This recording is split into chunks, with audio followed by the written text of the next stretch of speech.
It's time for HawgSports Live from HawgSports.com, a division of 24/7 Sports, presented by Crain Automotive. The Crain Team's got 'em. Visit them online at crainteam.com. And now with the latest breaking updates on HawgSports, here's Trey Biddy. What's up, everybody? Trey Biddy with HawgSports.com, HawgSports.com. Transfer portal madness, mayhem, whatever you want to call it, going on right now. It may look that way to you, but actually, if you go to HawgSports, you're going to find everything nice, neat, and organized for you. Easy to follow information provided by Danny West, myself, and our team at HawgSports. So go check us out at HawgSports.com. Over 40 visitors have come into Fayetteville so far during this transfer portal cycle, and what is probably the most important week in the offseason for Arkansas, building this roster. Still probably about 32 more players to go. We're going to discuss all of that, everything that's happened, things that are coming up. It's going to be a very question-driven show, and I got to be honest, with everything that's going on, it's hard to put this show on. It's kind of a scramble. Like, this is probably as unorganized as I've ever been heading into a show. So just keep that in mind. And I'm squeezing Danny West in here because every time he turns around, something new happens. So your questions is more on today's episode of Hawg Sports Live. Who are you calling a psycho?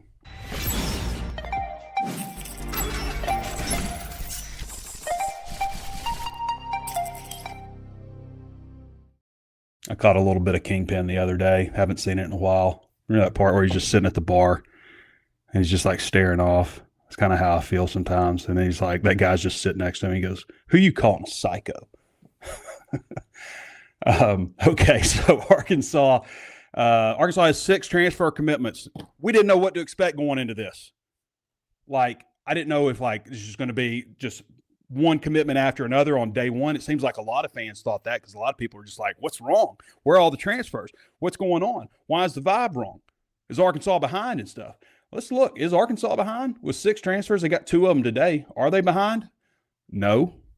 Look at what's going on nationally right now, guys. Everybody, you go to any message board, any fan Twitter, and it's the same thing. Like, why is it taking so long? Why is it so slow? It's different than what we thought it was going to be. There's a couple of schools out there that are outliers. Penn State has 17 commitments. Guess where every single one of their commitments is from? Iowa State. Iowa State, where Matt Campbell was from. It's the same thing happened at Oklahoma State. Out of their 15 commitments, I think all but 3, and one of them's a kicker, and one of them's a long snapper, all but 3 are from North Texas. Wisconsin's probably the only outlier as far as the teams that have double digits right now. Because Wisconsin's pulling them from everywhere, but they don't have a single 4-star. Nobody higher than a 3-star. Arkansas right now, let's look where they stand as far as SEC schools in terms of number of commitments. Texas A&M leads the way with 7. Arkansas has 6. Second in the SEC in most commitments. 2 of them are kickers. Scott Starsick, that was a surprise today. Ashton Noe has also entered the transfer portal and is seeking another year of eligibility. His name just popped up. I'll say this, guys, like, there are schools that are friendly with each other. Arkansas apparently is friendly with Notre Dame, for example. But, like, if you're committed to Arkansas and you're still, you know, your representation is still shopping you around and you won't sign with Arkansas, Arkansas really doesn't have any other choice but to move on. Okay, these schools talk to each other. Like, I think there's maybe some assumption out there that everything's being done covertly. It happened to Rodney Hill at Florida State. You remember when Rodney Hill was like all on board with Florida State, and then he had said his parents hired some representation and they were shopping him around and stuff, and they came and was like, "Hey, what's going on? Like, we don't have time for this. We're moving on." You know, so I'm just saying that kind of stuff happens, and athletes should probably be aware of it. So the latest commitment is Jaquavian Smith, who also was down to Arkansas. It looked like Arkansas and Auburn was going to be the 2 schools for him. He's from Howard. He's a 6'1", 205 linebacker. You know, Arkansas is going to use a lot of hybrid stuff, a nickel or a star, whatever you want to call it. Maybe this guy fits into that role. 49 tackles, 4.5 sacks last year. You know, Arkansas's defense is going to be a little bit different than what we've seen in the past. More of a hybrid odd front, as we've talked about. The 2-4-I, defensive tackle, defensive end, and nose guard. That jack that we talked about a lot. It's going to be a really important position in this defense. Think of the jack as like a 6'1" to 6'4", 235 to 250 edge rusher type. going to be an important position. So, they're not only just like going out and getting like they got to get players that fit. And sometimes you have, relationship issues with players. Sometimes, that can be what it comes down to. It's like who recruited you and stuff, or you want to just like test the open market and see if you can get more money and stuff like that. There's all kinds of things like that going on. So right now, so as I mentioned, Arkansas has had, I believe the number is 41, counting the guys that have come in today as far as official visitors this weekend. So that's a large number of official visitors. And I think, again, what we thought might happen is that first, maybe it's super important to get that first wave of visits. Maybe it is. I mean, we've seen some guys commit on their first visit, but I don't know that it's just like has to happen that way. You know what I mean? Like, I don't know that it just has to happen. We thought that was probably important, but we're seeing guys take second visits now, like take their second round of visits and stuff, and more will come also. The only visit that we know that is coming after today is Marcus Wimberly. He's scheduled on the 7th, and Antonio Sandal Bascom, who is committed to Arkansas already. Cameron Cooper out of Western Colorado is a linebacker that's coming on January 10th. But we're going to bring Danny in here in just a little bit, and he's going to help us break down some of that. I'd like to tell you about our title sponsor, the Crain Team. The Crain Automotive Team has 16 locations across our state and is home to the Crain commitment. You'll find Ford, Chevy, Buick, GMC, Hyundai, Kia, Volkswagen, and access to thousands of pre-owned vehicles for every lifestyle and every budget. And even if you're not in the market for a vehicle, the Crain Team Service Centers offer the latest in vehicle diagnostic technology, and certified technicians take care of your vehicle, get you back on the road. Check them out at crainteam.com. HawgSports Live is driven by the Crain Automotive Team. Woo! Where are we at? Woo! You've done it. Now you're the Crain Cash champ. You just won big with the Crain Team. Go ahead, soak it up. How could you not feel like a winner? You dominated with our low price guarantee, and you got way more for your trade. Plus, with statewide delivery on thousands of vehicles from 16 locations, and the fact that we'll beat any other dealer's price, we make our Kansans feel like champions every day. That's winning. That's the Crain Team. Visit crainteam.com. I want to peek into this scholarship distribution chart right quick before we bring Danny on here in about 2 minutes. So, again, I've got Arkansas at 58 players now with the latest edition. And we're going to talk about some of these new additions too with Danny, but I've got them at 58 right now. They've obviously got a lot of work to do at quarterback. They just have KJ Jackson. That's a difficult position to manage. Teams across the country are being super sensitive and super quiet about the quarterback position, and Arkansas is no different there. Running back, they got to get, probably at least one more running back to this group. They've got Braylon Russell. They've got Terry Hodges, who's committed, Cameron Settles. They need one more at least stud running back. Now, as I mentioned before, the rule is 105, but it appears from what we're hearing across the SEC that they've all kind of agreed that the number is going to be 90, about 90 scholarship guys this next year. Maybe they go more the next year, but I don't see the need in getting 105 scholarship players, especially with the ability to move so much in the transfer portal. Wide receiver, they have 11. They just got Jamari Hawkins. Now, Hawkins, I think, is like with the Memphis guys, I think it's important to trust the coaching staff to bring in the best players from Memphis. And that seems to be what they have done so far in terms of bringing guys in for visits, not bringing everybody from Memphis. They're just bringing a select few. And I think that's also important from like a culture and this is how we do things. This is how this drill is done, that kind of stuff. And Jamari Hawkins, Malachi Brilliant, the offensive lineman, 6'5", 340, who started the last 2 years for him at guard, has 2 more years of eligibility left. He's coming in on the offensive line. You know what I mean? So I think it's important to bring certain guys. And, of course, we know A.J. Hill, who is a really highly regarded quarterback, played for them a little bit last year, but he was a 4-star, very highly regarded quarterback that they obviously want to bring in. But they need to bring in like 3 quarterbacks. How do you manage that? How do you juggle that? It's such a volatile position anyway. Like quarterbacks were transferring before it was popular to transfer. Like that was the spot where everybody transferred. If you were a backup quarterback, you didn't win the job, transferred somebody else. You can go back as far as I can remember in Arkansas and SEC play where the guy that didn't win the job ended up transferring. Go back to Barry Lunny. So tight end, they still need to do some work at tight end. They've got 4, but they need to do some work. Offensive line, they have a lot of work to do still. Only 9 offensive linemen. That's not nearly enough. Now, I think they've got a lot of guys that could start for him, and Karis Kern to be a guy that we're absolutely keeping our eye on as well. So I will go into defense later, but I want to bring in Danny now. Danny's going to join us remotely. Like, I'm almost scared to put Danny on right now, just because of everything going. Like, he may have to go away in an instant.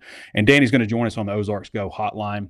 For those of you who don't know about Ozarks Go, fast, reliable, consistent internet. You can reach out to them at 479-684-4900 or go to ozarksgo.net/hawg. That's HAWG.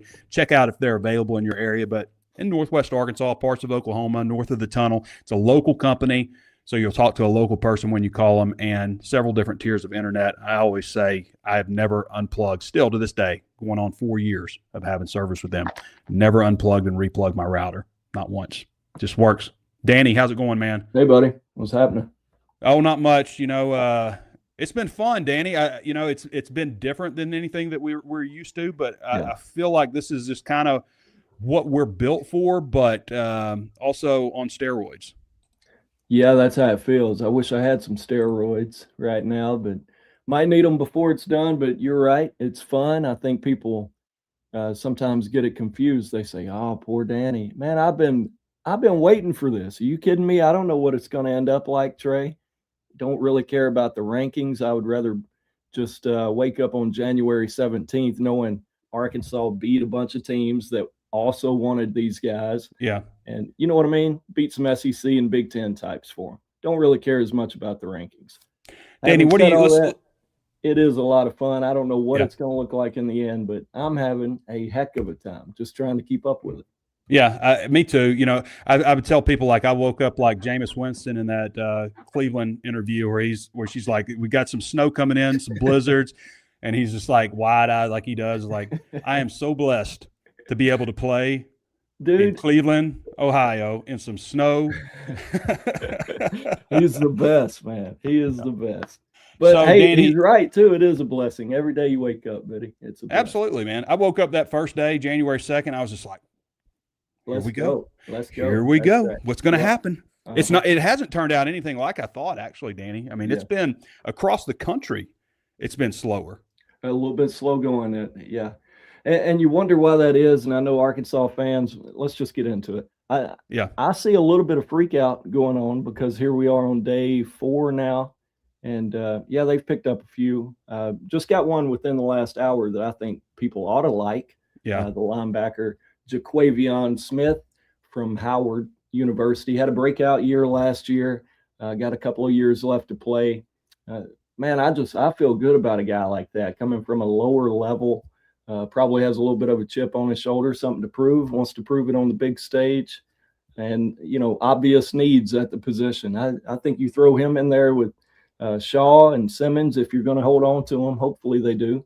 Yeah, man, I think that's a pretty good looking trio to start off with, and then you add 3, 4, 5 more, maybe even more than that to go with them. So, well, Danny, at this point, I got to think, like, if you're entering the transfer portal, something happened, something weird happened. Yeah, it's a little late, ain't it? Yeah, like, I don't know why you would just be like, I think I'm going to enter the portal. I think it's got to be like they brought in somebody. They told you that they were going to do this or that, and they brought in somebody, or there's some communication issues where, like you said, you're coming and you hadn't signed still, like, we're moving on.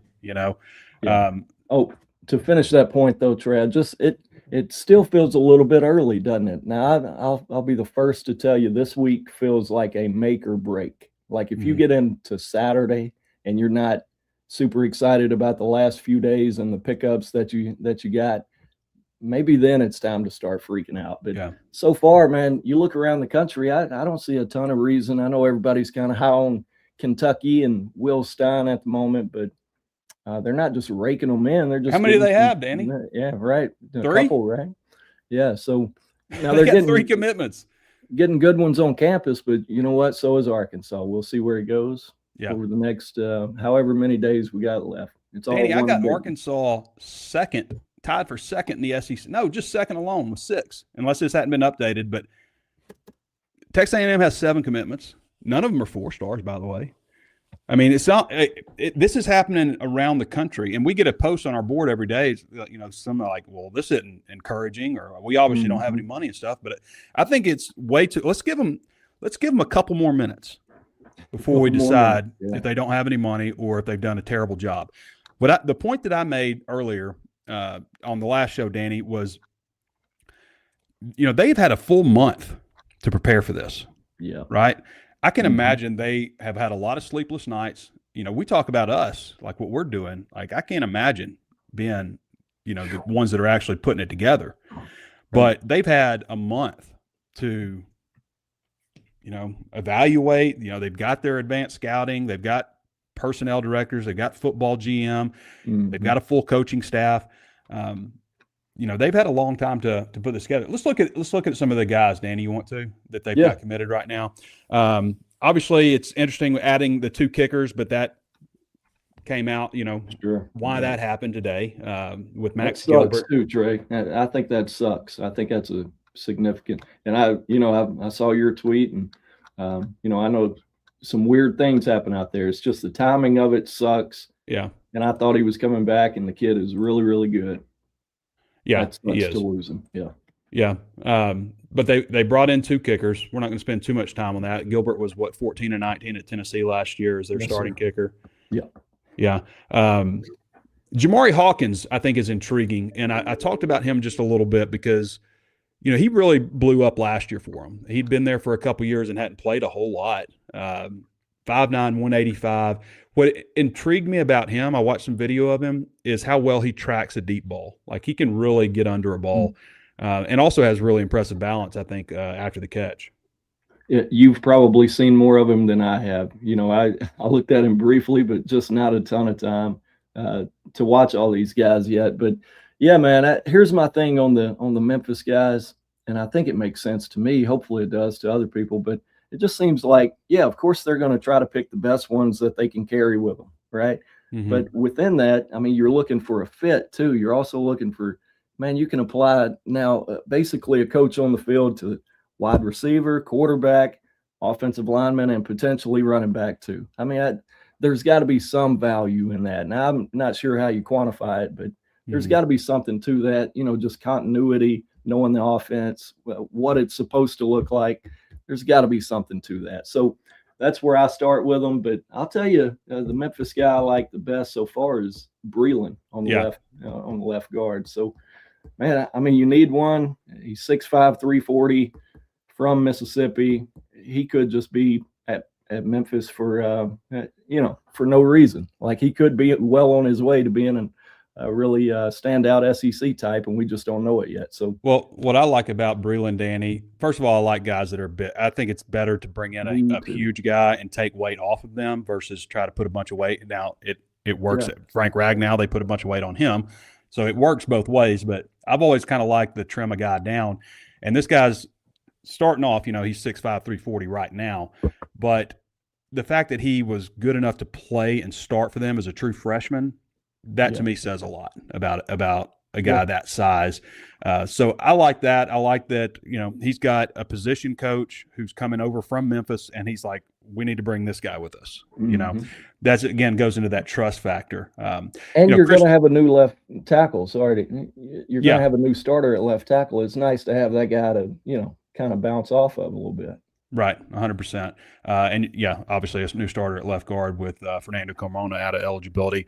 Christian Harrison, who, from what I hear about Christian Harrison, he wants to make his own name. Like, you know, he didn't want to hear about his comparison to his dad and stuff, but his dad was a great player. His dad was the first player in NFL history to have 30 interceptions and 30 sacks.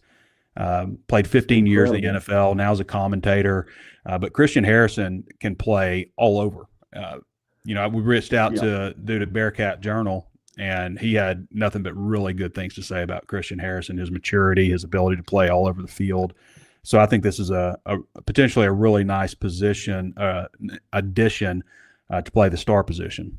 Yeah, that's what we hear. That's where we hear he's headed. So I'm with you, man. He's versatile. Now look, I told the board this morning, a year ago, we were pretty excited about some of last year's defensive signees too, you know, just how they look and where they come from and some of the production. But So you never know for sure until they get out there and start chasing the other team. Are they running or jogging? You know, you never know until you know. Yeah. But, man, just looking at him, Cincinnati's put out some good players. Veteran, you know, he's been at the SEC level before, going back to a position that they say he feels a little more comfortable at, but he brings that versatility to play any spot back there. So there's a lot to like there. I'm 100% fine with, you know, those types. The defensive staff last year, Danny, did a terrible job evaluating. Yeah. I mean, the offensive staff, like I've made the point on the last show, they did a great job, I thought, about like Mike Washington, Omega Blake, Braylon Sharp. You know, we didn't even get to see Ismail Cece, Jalen Brown, Platt, Rohan Jones. I mean, Corey Robinson, Caden Kittler. They did a great job. I mean, they nailed a ton of those additions. Maybe should have looked at a different option at quarterback the way things played out. But defense, it was one whiff after another, Danny. Who was good? Who'd they bring in that was good? Julian Neal was okay? Yeah, he's going to. And they spent a ton of money on that secondary and just did a terrible job. But part of that, Danny, is also, you know, we can say not having a scout, you know, I was about to say like not having an advanced scouting department like they've got now, but hell. You don't need that to tell you to go get defensive linemen, right? Yeah. Like we could have told them that. Well, we were when the portal closed, Danny. We both were just like, man, right? Maybe Taylor Green's going to be good, but what if they can't get him on the field because they can just run the ball down your throat at the end? And we saw that happen against Tennessee. We saw it happen against Texas A&M. You know, and then in addition to Taylor just kind of really falling off there. Yeah, ironically, even Ryan Silverfield and Memphis kind of ended it there. You know, running it straight at you. I mean, it's just that 100% they did. They had to have that stop, and they just plowed right through them. Yep. With Ian Drafard, by the way, who just signed with Texas. Yeah, I saw that. But you know what? I'm on to the next wave, buddy. I kind of flush them quickly. No offense to them. They're all nice to me, and I appreciate their time. But it's nice from being outraged, Danny. Remember when we were outraged? Oh, yeah. Like, what? Well, and it was just everybody leaving. It was everybody leaving. It was nobody coming. It was just like, what is going on here? This is a disaster. Well, now everybody sees everybody. It happens to everybody. It happens to Georgia, Bama, everybody. So now that we kind of see that, we go, all right, it's going to happen to everybody. The important thing is to bring in good players. And again, Arkansas did that on offense last year. They did not do that on defense, and they paid dearly for it. And, you know, the offense slipped too. It's not like I mean, hell, a lot of that, though, was like, why could Taylor never lead them to a win? You know? Yeah. Just never led them to a win. Like, there is not a moment where he led them down the field for a win. You know, even the Tennessee game, he missed the end of it. It's true, man. It's true. All right, quarterback spot getting interesting, isn't it? I mean, it is. Have you talked about Hauser yet? Caden Hauser. I touched on it just a second when I was talking about importance of getting that, you know, early visit. Like maybe it's not that important, but with some players it is. With Hauser, the ECU quarterback, for those of you who don't know, committed to Illinois. He was supposed to come in for an Arkansas visit, but that visit's not going to happen. Well, think about it like this, buddy. I mean, if you're Illinois and you just got rid of a guy, not got rid of him, he's leaving. Luke Altmaier. The last 2 years, he's 44-11 ratio. Big time dude up there. Now he's out of the picture. They can go to Hauser and say, hey, you can walk in and be our guy next year, the starter. Whereas Arkansas, a month ago, they're celebrating, and rightfully so, man. Y'all know I love KJ, but they've already kind of publicly celebrated the return of a quarterback. So I think that kind of puts you behind the eight ball a little bit, even if he doesn't start. Yeah, I think that's why we're seeing teams be so careful at this position. It's not just Arkansas, but it's very quiet with what teams are putting out there. Yeah. But hey, you know, I kind of pull for Brett Bielema a little bit, you know, just not too hard, but just a little bit. And not just him, but Lonnie and Stepp. And, you know, a lot of good dudes up there. Jake, bunch of them. Yeah, even down to the equipment guys, huh? Yeah. Yeah. All right, Danny, what's on the horizon here? We've got visitors in today, but it's just a few sprinkled in here and there, right? Yeah, there's really another wave of like 10 today. You'll have to check the site. I encourage people. We're trying our best to keep that thing updated and clean and concise and different versions of the visit list. So it's all up there at the top. But man, I'm just trying to stay afloat. Yeah, I want to count 1, 2, 3, maybe 9 at the moment on campus, wrapping up visits today. Keep an eye on Paul Mubenja. He and Ben, his younger brother, who signed in December, they're both on campus today. I'd keep an eye on Paul and Paul, by the way, from LSU. He started yeah, some games for them last year. Offensive guard. Yeah. We'll see on Hunter Osborne, a lot of competition heating up there. Jaquavion Smith, obviously already committed. And that's really it so far today. I haven't heard of a ton else going on. There's so much going on. There's board, so much about to happen, though, Danny. I mean, we talked about there's 30-something commitments coming. I want to ask you one more time before we get out. A person of interest would be Carius Kern, obviously. LSU, there was some issue with him and his paperwork. It messed up his visit schedule. He's supposed to visit Arkansas first, ended up visiting Ole Miss first. What's the deal there?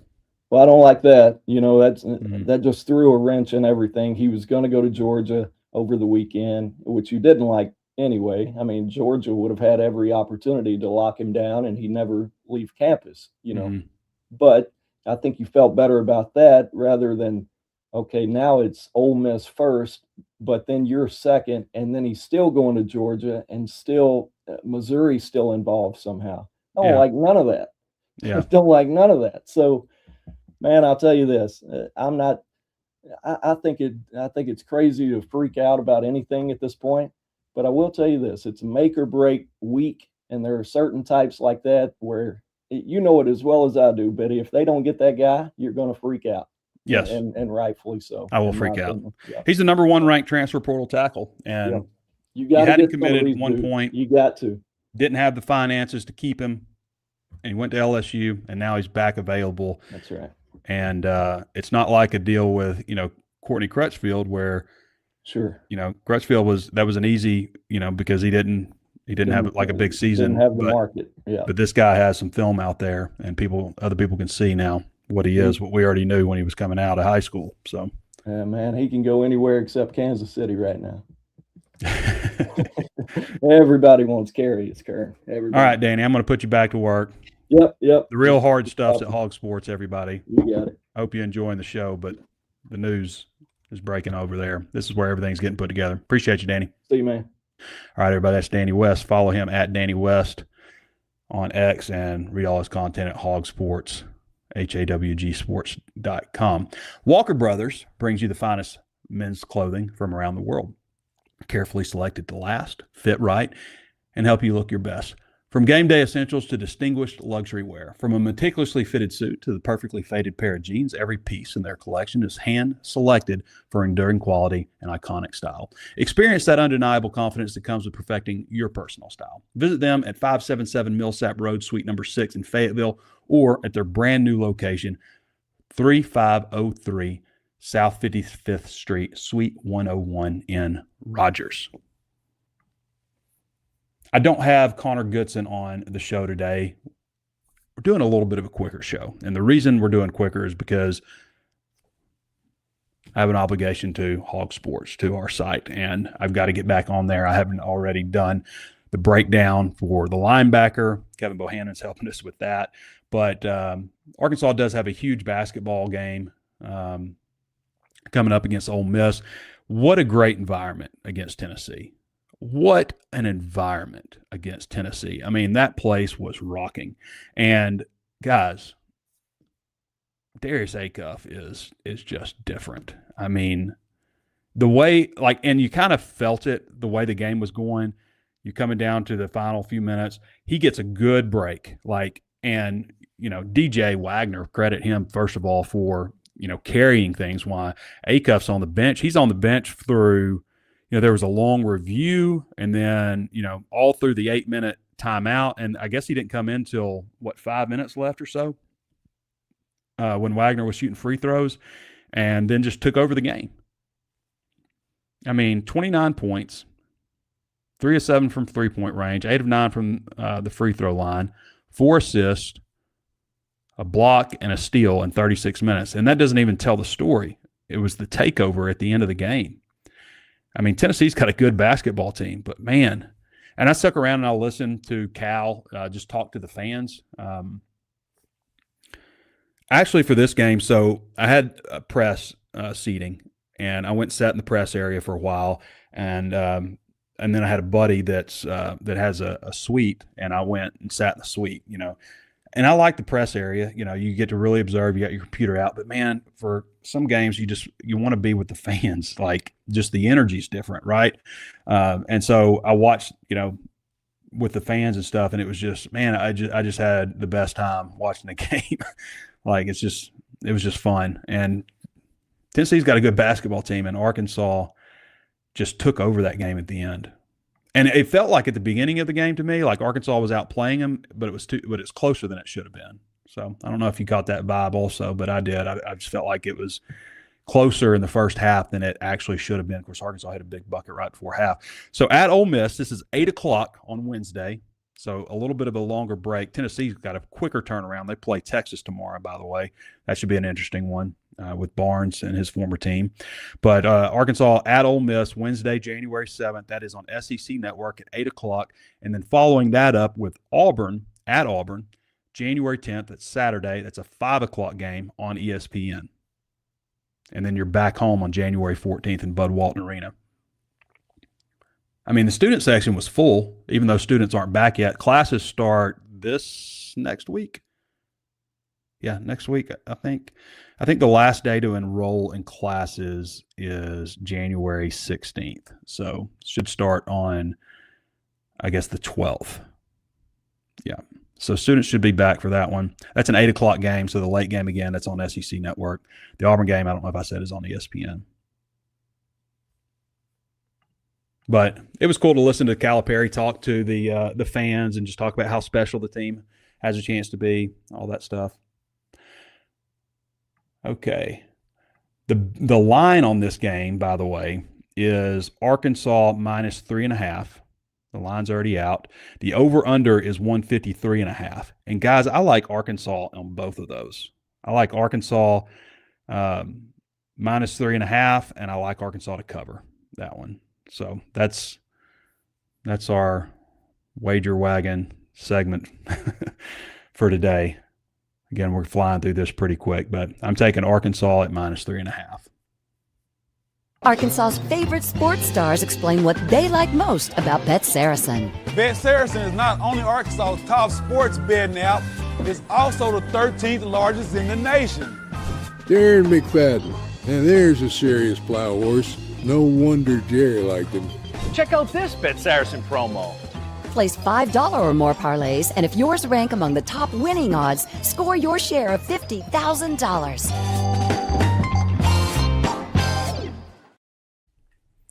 All right. Be sure to check out our friends at Bet Saracen. And by the way, guys, this is new, but if you use the promo code BIDDY, capital BIDDY, capital BIDDY 250.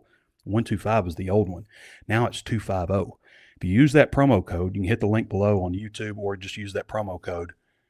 Then you can get $250 back in bonuses to bet on Bet Saracen with your first $25 bet. BIDDY 250. Pretty sweet deal. Okay. Questions. Do we want to do questions now? I think so. So, by the way, if you go to HawgSports right now, we've got everything. We've got a headquarter page where we've got all the pertinent information listed, all the important links listed. We've got a live tracker where you can follow everything that's happened in chronological order. We've got our scholarship distribution report. You can see who's returning, who's coming, who's leaving, who hasn't said anything, all broken down by position. We've got it listed by classification as well. We've got the visit tracker. We've got just the overall transfer portal, so you can just kind of see a list of the players who are coming and a list of the players who are leaving.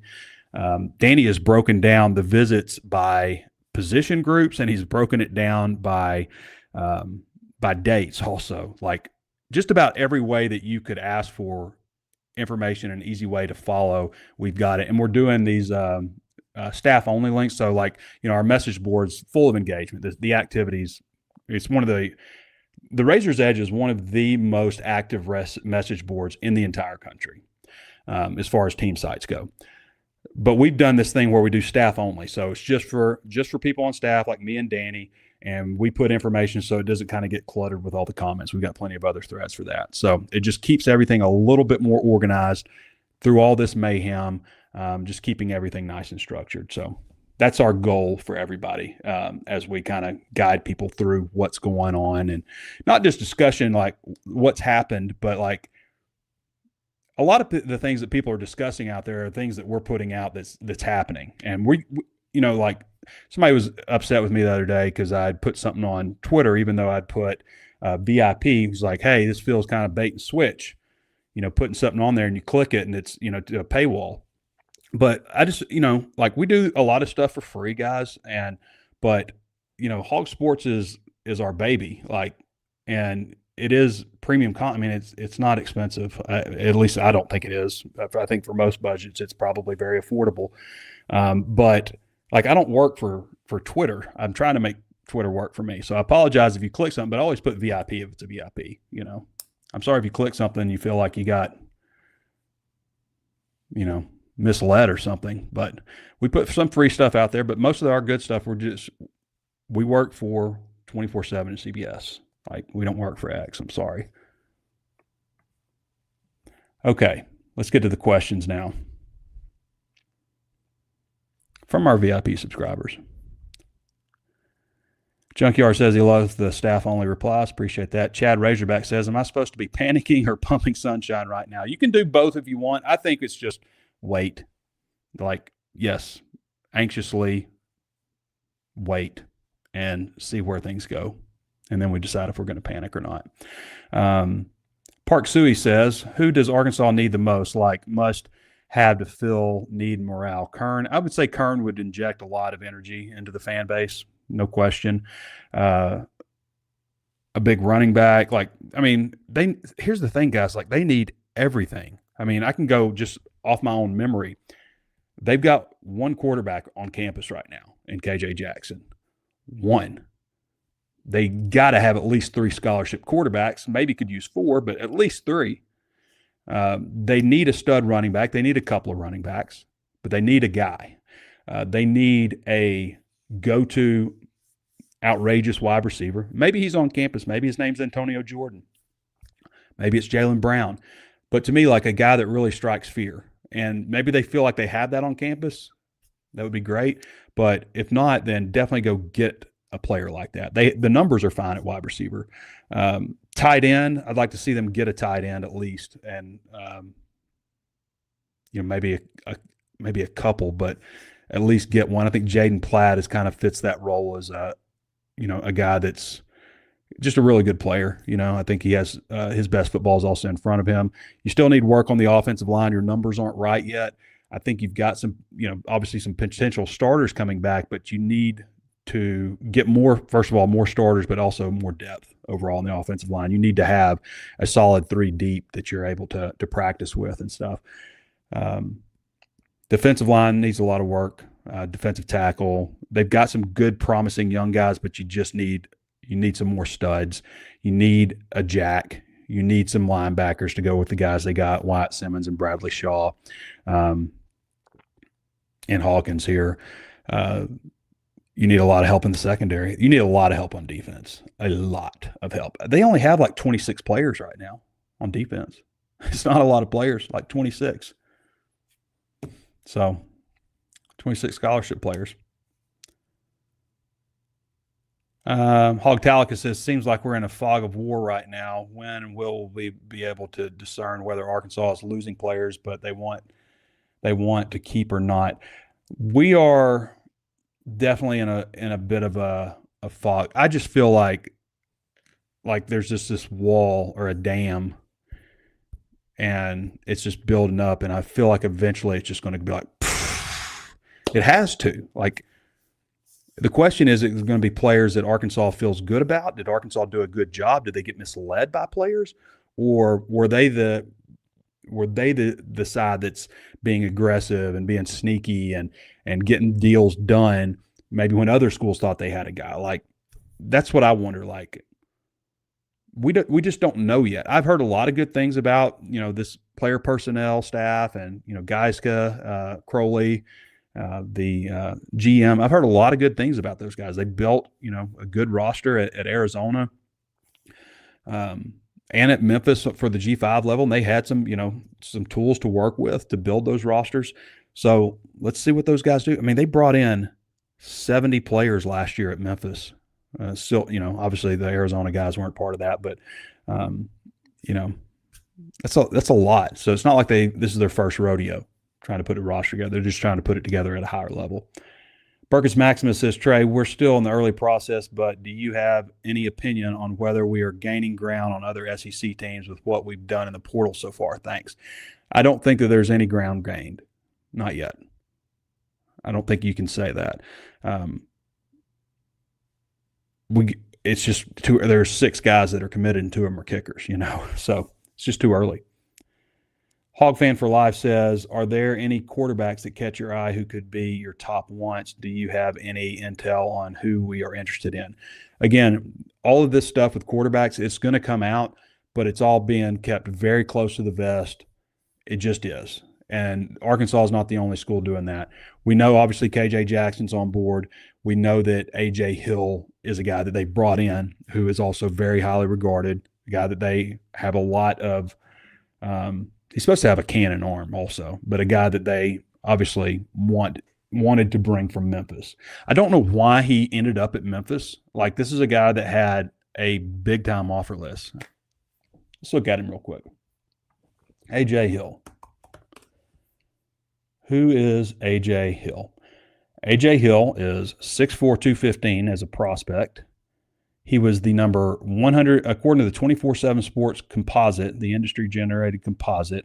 He was the number 187 prospect in the country, the number 15 quarterback, and the number 26 overall player in Georgia.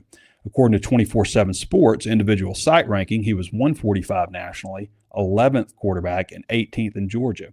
But his offer list includes Florida, which he took an official visit to, Alabama, Arkansas is on there, Florida State, Georgia, Miami, Ole Miss, Penn State, Tennessee. It's just a little confusing why Memphis. What was it about Memphis that stood out to him? He's not from Memphis. He's from Warner Robins, Georgia. So he is currently the number 23 ranked transfer portal quarterback out there. When are some of these DLs going to start jumping on board? They're going to Razorback 1963. It's just, who are they and when? But I hear you. Like, we're all anxious. Again, I think it's just going to be, there's going to be a day where it's just like, it's got to be. Like, how many days have we gone now? We're on day 4. So it's only 2 weeks. You got 10 days after this day, to put together an entire football roster. There's only 58 players that are on board right now. And it's possible you could still lose some. Maybe you bring in a guy and somebody feels like, hey, this was, I thought I had a clear line to start here, and this guy comes in, there could be something like that happens. You lose a guy. But you've got at least 32 players on scholarship that you're going to add the next 10 days. Are they going to do 3 a day? Or is it going to be like one day there's 10, one day there's 15, I like what Karma WP Sui says about should I be panicking or pumping sunshine? He says neither. He's right. He also says, my assumption is we are just looking for backup type quarterbacks now. Maybe I'm wrong. Who is out there other than Hill? Yeah, there's a lot of questions about quarterbacks, and we just don't have those answers just yet. Hogfan8155 says, heard anything about Platt or Bradley Shaw? The only reason I would think that something would happen with them entering the portal at this point is something went wrong some kind of way, just kind of like what I was saying earlier. Okay. Razorback NYC has one about adopted using shared spreadsheets. It's a long one. Let's see. How much do you think the suck tax? What? The extra cost to get blue chip transfer recruits to Fayetteville right now instead of Miami. How much do you? Oh, the suck tax, like just sucking.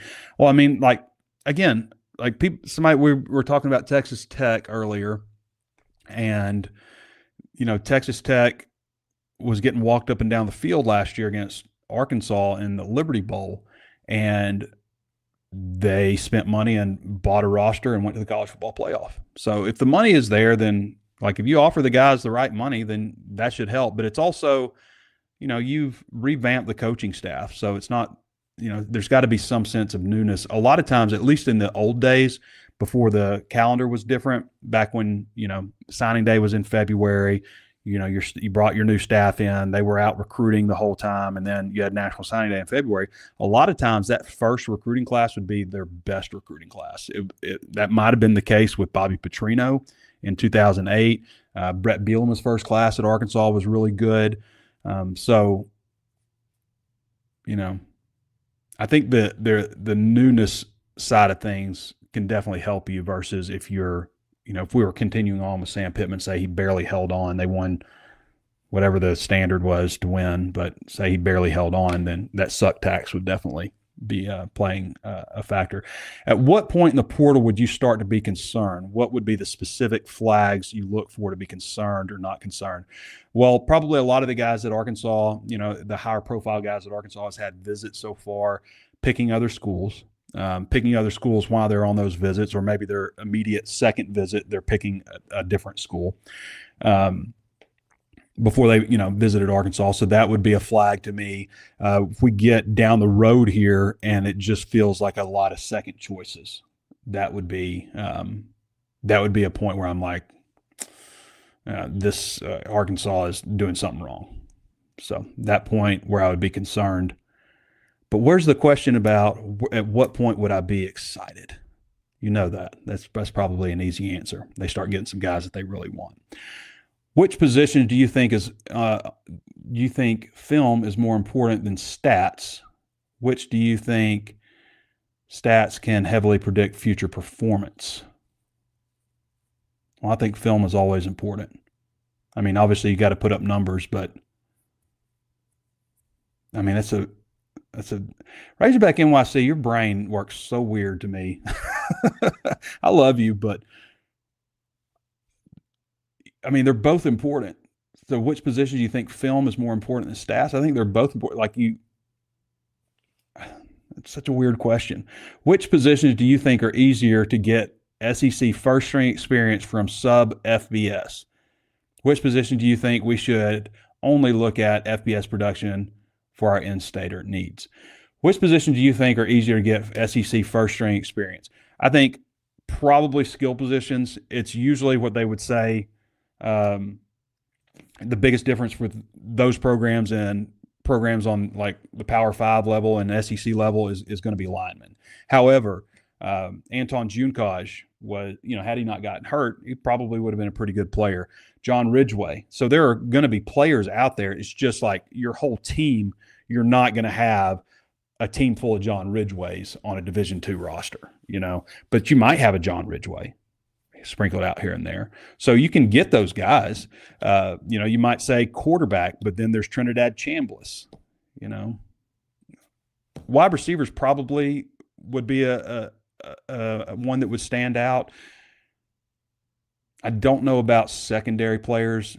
It doesn't seem like there's just a lot of really good secondary players coming from that level, but you can probably get guys just about everywhere. But I would say, wide receivers, I think there's a reason that you see more 4-star wide receivers than any other position group. I think it's easier to get those kind of players. Now, not elite players, those 5 stars those are just rare athletes like that. But which position do you think we should only look at FBS production and for our starting needs? I don't know that there's one position. I don't think there's one position. Razorback NYC always makes me think hard about his questions. Sometimes they're too long. NEA Hog 12 says, are we going to prioritize an RB1 or hope and pray Braylon and Smith? I would hope that they prioritize a running back one.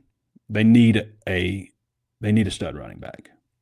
I mentioned on the show the other day, Mike Washington was probably their second choice at running back behind the kid that went to USC, who ended up, I think, tearing his ACL at USC. But he was their second choice and ended up being a really good running back. I would take, if they could find another Mike Washington, please, that would be fine.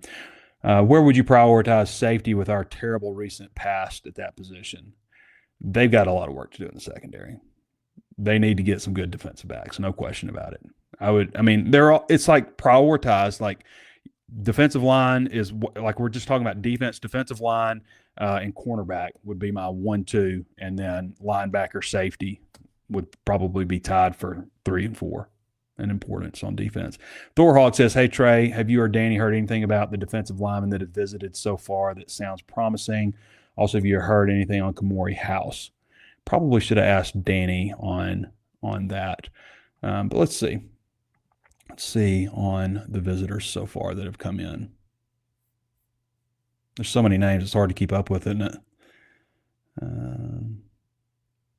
Transfer visit list. Okay, so as far as the guys that have come in so far, Michael Boyru, I'm not sure how to say that, but out of the guys that came in that first weekend, I'd take every single one of them. Now, Boyru is obviously a guy that was at Florida, so Ron Roberts has a really good idea of him. You've got Georgia Tech, South Carolina, and others, but he has visited Arkansas already. Anthony Ramsey, the Kentucky defensive lineman, he's I accidentally clicked off that. My bad. He's actually, he doesn't have his the starting experience I would think he would come in and be kind of like I don't want to say a fill-in, but I don't know if I would say this guy's definitely going to start, or maybe he would if his best football was ahead of him or something. Carlton Jones from USC is a younger guy. Now USC, what you have to remember about USC, he was a backup there, but they also they brought in the number 1 transfer defensive lineman in the country last year at USC, and he was also a backup at USC. They had one of the top high school defensive linemen in the country sign with them. When I say top, I'm talking one of the top 2 or 3 defensive linemen in the country, and he was a backup. This guy was also a backup. He played for him. 6'3", 310. He was a former, top 250 or so prospect nationally. But, he would be a guy that I would definitely say, yes, please, come on in. We would love to have you here at Arkansas. Thomas Collins, I don't know a whole lot about. He's from Sweden. He started for them. He's played several games. He's not massive at 6'1", 280 or so, but he was at one point the number 1 defensive lineman out of Sweden. But he played at Oregon State. Anybody else? Vincent Jackson at UConn. Naquan Crowder at Marshall have both come in. They are here right now. They're on a 5th through 6th visit. I don't know as much about either of these guys either.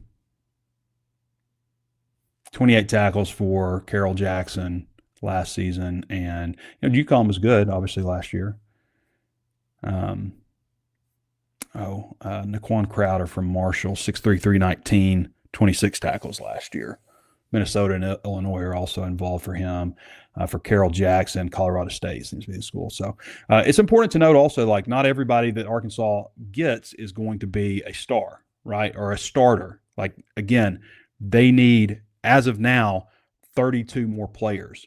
They need 3 quarterbacks. They don't need 3 starting quarterbacks. They need a starting quarterback. You know what I mean? So it's important to note that not everybody that they're going to get commitments from are going to be guys that you're just going to be like, whoa.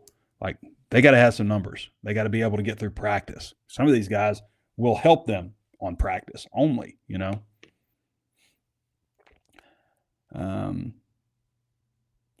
FB Insurance 5 says, did Hunter Yurachek and people claiming we need to raise an extra $20 million over the next few years account for inflation, as in college player salaries are going up?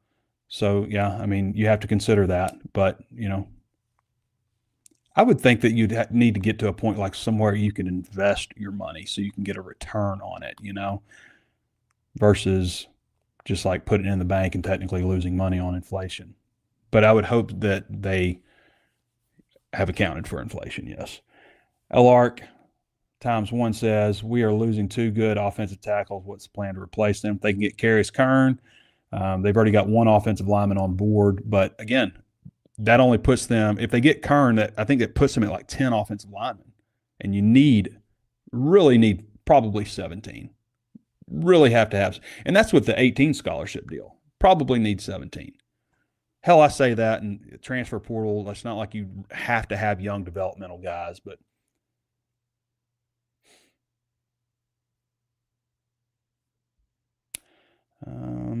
is there a chance any of our players who entered the portal will come back? That's going to be interesting to see, L. Branson, what his policy is on some of that. But there hasn't been really many players that have hit the portal where I'm just like, oh, no. Oh, no. No. Maybe a question for Danny, but any rumblings left over high school guys? I don't think there's really in the mix at all for any more high school guys, from what I can tell. Trey, have we heard anything about Bill Brasky? He sweats Gatorade. Bill Brasky fathered every child in this town. Notorious B.I.D. I haven't heard that one. Finish this sentence. This portal class will be a success if it's a top 15 portal class, if it's ranked in the top 15, I guess. Hell, but I'll say this too, like I don't love – I mean, some of them are no-brainers, but I don't just like love our transfer portal rankings. I think we can do a better job with it. So it's hard for me to just say like, oh, it's top 15 class in the portal rankings. I think we do a great job with recruiting rankings and stuff, but I feel like we can do a better job with our portal rankings.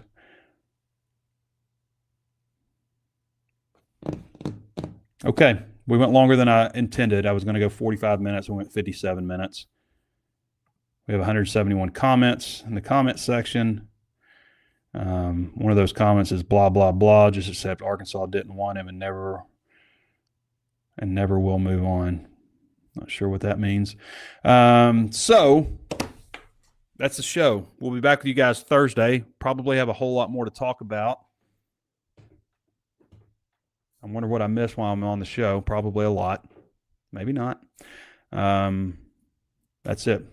I want to thank all of our sponsors, and also I want to give a shout-out before we leave to our friends over at Blakeman's Fine Jewelry, Arkansas's #1 finest jewelry store, the official jeweler of the Arkansas Razorbacks, in fact. And while I would encourage you to visit them in person at their brand-new location, 3202 Pinnacle Hills Parkway in Rogers, Arkansas, 72758, did you know that you could also shop them online at their website with delivery, BlakemansFineJewelry.com, or book an appointment online. Built on tradition since 1987, Blakeman's has been Northwest Arkansas's trusted destination for exceptional jewelry and personalized service.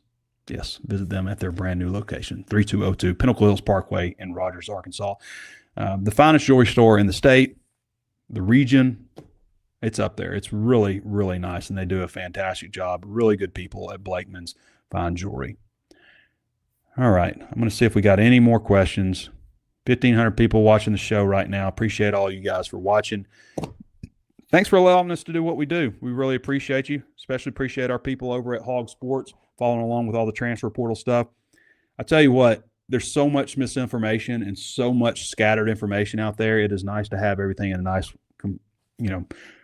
one space. I would encourage you to talk to somebody who is a member at HawgSports and ask them if they think it's worth it. Let's see what they say. Ask them if they think it's worth it. 50% off right now, HawgSports.com for a limited time. All right, everybody. Appreciate you joining me. This has been Trey Biddy with HawgSports.com. We'll catch you next time.